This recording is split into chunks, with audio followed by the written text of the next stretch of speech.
empecé en el año 96, porque además todos sus discípulos estaban dispersos por todo el mundo. Claro. Y por distintos lugares de Argentina, entonces fue capturar todas esas fuentes orales o escritas y bueno, y hacer realmente una investigación que no había nada sobre su vida y su obra.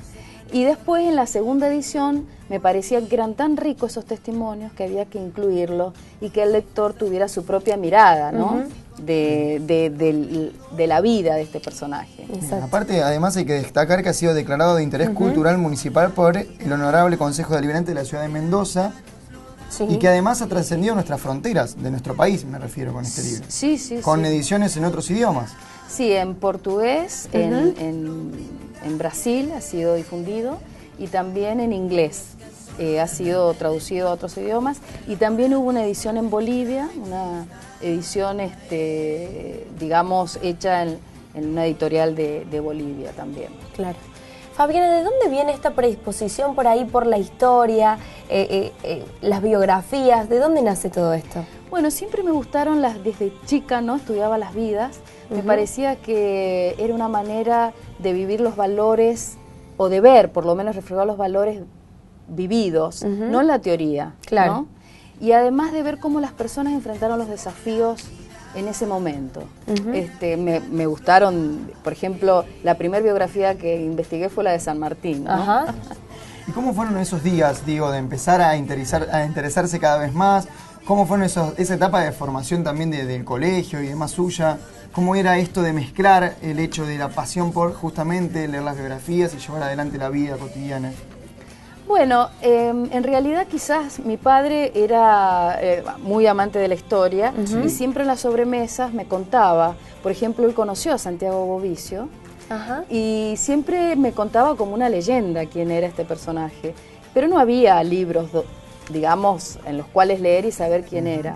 Entonces me apasionaba ese mundo misterioso, imaginario, y después a la hora de investigar realmente es como encontrar tesoros, ¿no? Uno cuando lee un documento o entrevista a una persona que conoció esto y va armando la historia, realmente es una construcción que me enriquece a mí interiormente, ¿no? Porque me enriquecí mucho al hacer la biografía de Santiago Bovicio por las miradas de los discípulos tan diversos. Ustedes recién hablaban cuerpos diversos y esta unión en la diversidad, porque habían discípulos científicos como Omar Lasarte, Ramón Pascual Muñoz Soler o Jorge Baxenberg con una mente científica, ¿no? Otros más devocionales, más místicos, otros prácticos. Ese es un buen maestro. Claro. Que no los corta todos con la misma tijera, sino que los deja hacer. Claro, y bueno, y recién durante la pausa hablábamos que usted también escribió acerca de sus discípulos y nos dio explicación del por qué. Sí, porque yo les decía que un verdadero maestro se los conoce por sus discípulos. Cuando cada uno logra expandir lo propio, lo característico de él, que Santiago Bovicio lo llamaba egoencia del ser, o la individualidad participante, es porque es un buen maestro. Ahora, cuando el maestro quiere a todos hacerlo de la misma manera, ya no es un maestro. Exacto. Tiene que ver más con una doctrina. Una doctrina, ¿no? Claro. Él los dejaba hacer. Jorge Baxenberg, que es el continuador de su obra, siempre dice que nunca le dijo lo que tenía que hacer sobre su vida, sino que le daba las herramientas para que él dispusiera y eligiera con discernimiento por sí mismo. Exacto. Eso es bueno también para los padres educadores, no solamente para... Todos tenemos un rol donde sea como maestros, como docentes, un rol educador, y es bueno esto. Bien, lo que sí tenemos es para ver la invitación para esta noche a la hora 20 en Letras con Café, lo estamos viendo. Exacto. Santiago Bovicio, el maestro de América, hoy en Letras con Café a la hora 20 con Fabiana Mastrangelo, que nos está acompañando en este momento.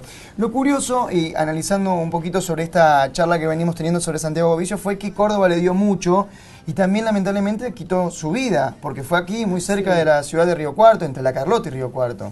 Sí, muy interesante, porque nunca se había presentado en Río Cuarto este libro, y él falleció en un accidente automovilístico en la Ruta 8, kilómetro 588, donde acá hay un monolito que señala el lugar de su accidente.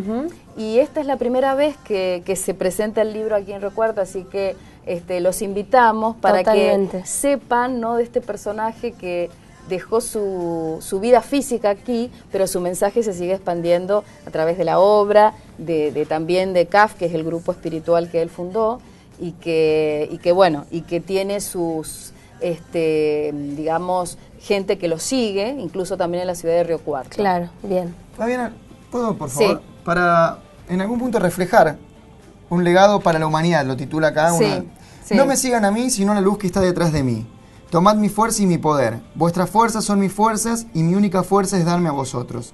Llevad el mensaje de la renuncia a las almas como mística, como credo, como ciencia, como técnica, como moral y como suprema sabiduría, sostuvo Santiago Bovicio en algún momento. Sí, él en realidad lo que decía, él no quería que lo llamaran maestro ni que se apegaran a su figura, porque decía que no había que seguir a personas, sino seguir ideales y seguir la vocación que cada uno tenía dentro. Eso siempre decía, no me sigan a mí, sino la luz que está detrás de mí.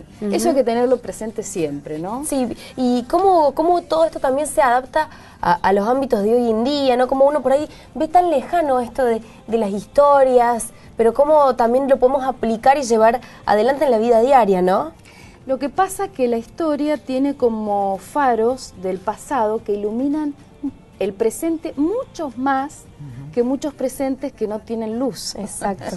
Entonces, totalmente. eso hay que tenerlo muy presente, porque la historia, por ejemplo, hoy tenemos un poco un vacío de valores, y por ahí podemos tomar de la historia, por eso figuras, por eso me gustan las biografías, donde con su vida nos iluminan en este presente. Y uno las actualiza, no desde solamente del contexto histórico, sino del mensaje que dejó, ¿no?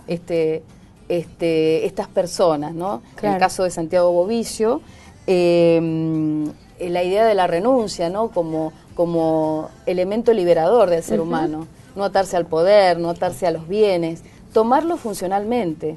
Imagino muchas cosas que hoy se ven totalmente opuestas a lo que en algún punto Santiago Bovicio llevaba adelante con su bandera, por llamarlo así. Grandes maestros de la historia, se lo suele llamar, y Bovicio ha sido uno de ellos. Hoy hoy la sociedad se vuelve un tanto reacia a conocer las historias de hombres que han trabajado en pos del futuro, sin quererlo tal vez, como ha sido Bovicio. ¿Usted por qué cree que es así? Bueno, primero, no creo que, digamos, esté tan reacia, porque van surgiendo cada vez más historias. Por ejemplo, ahora salieron libros de San Martín, salieron libros, digamos, las biografías son estudiadas siempre, ¿no? Pero lo que creo que hay a veces es un presentismo superficial, sin raíz en el pasado y sin proyecto existencial. Uno, para tener un proyecto existencial, necesita tener una raíz, es como la personalidad, o sea, ¿por qué se busca la raíz en la familia? O sea, en la historia también es importante tener un proyecto de cuál es mi raíz, de dónde vengo y hacia dónde voy. Totalmente. Entonces, esta coherencia entre pasado, presente y el proyecto existencial que uno tiene es muy importante. Y lo creo, volviendo a la idea, creo que se está viviendo en un presentismo superficial. De aquí a ahora, desligándonos del pasado y sin importar lo que tenga que ver con el futuro. Claro. Yo creo que quizás por ahí algunas personas, no digo todas, porque creo que hay una publicación de libros, de biografías y de historia muy prolífica en los últimos años, ¿no? No es todo el mundo. Claro. ¿Qué fue más difícil para usted, Fabiana? ¿Escribir o investigar, en este caso, en este libro? Bueno, escribir para mí fue mucho más, fue placentero, ¿no? Fue placentero porque es como que uno va empezando a vibrar en esa dimensión de esa época, y no hace diferencia, es como que ese pasado vivencial, digamos, de un alto nivel espiritual, yo lo hacía presente en la escritura. Investigar es muy lindo porque uno, hacer las entrevistas... Estar en movimiento constante también. Claro, leer, por ejemplo, yo entrevisté al hijo que vive en Buenos Aires, que es médico. La hija de Santiago Bovicio fue la primera mujer que trabajó en la Comisión Nacional de Energía Atómica. Ajá. Y bueno, investigar y trabajar con esta gente realmente fue también interesante. Pero escribir a uno lo pone como que vuelve a vivenciar esa realidad. Totalmente. Fabi, sí, Luli. No, que le quería agradecer por venir. Sí, exactamente. No, lo último, ¿cómo es esto de recorrer el país, en alguna o en gran parte del país, llevando adelante el conocimiento de Bovicio? Esa es la pregunta pendiente antes de... Bueno, es muy rico porque yo trato siempre, como Santiago Bovicio actuó en Córdoba, en Buenos Aires, en Rosario, en Mendoza, fue al norte también, a Salta, Jujuy, a Tucumán y demás.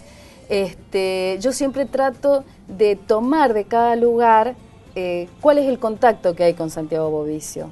Entonces lo actualizo. Por ejemplo, acá es importantísimo porque fue el lugar donde partió de este mundo, ¿no? Entonces, bueno, actualizo ese tema aquí. Perfecto. Bueno, Fabiana, reiteramos la invitación entonces para hoy a la noche, hoy a las 8 de la noche, exactamente en Letras con Café, y estamos viendo la presentación del libro. Y otra cosita, que hay desde el 5 de junio en el Museo Histórico de Río Cuarto, hay encuentros de reflexión y meditación de 17 a 18:30 dentro de la filosofía y el método de Santiago Bovicio. Perfecto. El 5 de junio. 5 de junio, entonces en el Museo Histórico Regional de aquí de nuestra ciudad. Sí, de aquí, que lo organiza, bueno, el grupo de CAF. Exacto. Muchísimas gracias por venir, muchísimos éxitos para hoy. Y bueno, obviamente eternamente agradecidos. Gracias a ustedes. Muchas gracias. Nosotros Fabiana Mastrangelo. Sí, nos vamos. Verdadero placer. Totalmente, nos vamos. Ya hemos cumplido con el programa del día de hoy. Mañana regresamos, le mandamos un beso muy grande a Virginia. Esperamos que se reincorpore con nosotros en el día de mañana. Y bueno, esto ha sido todo por el programa del día lunes. Chau, chau. Porque la vida nos lo da.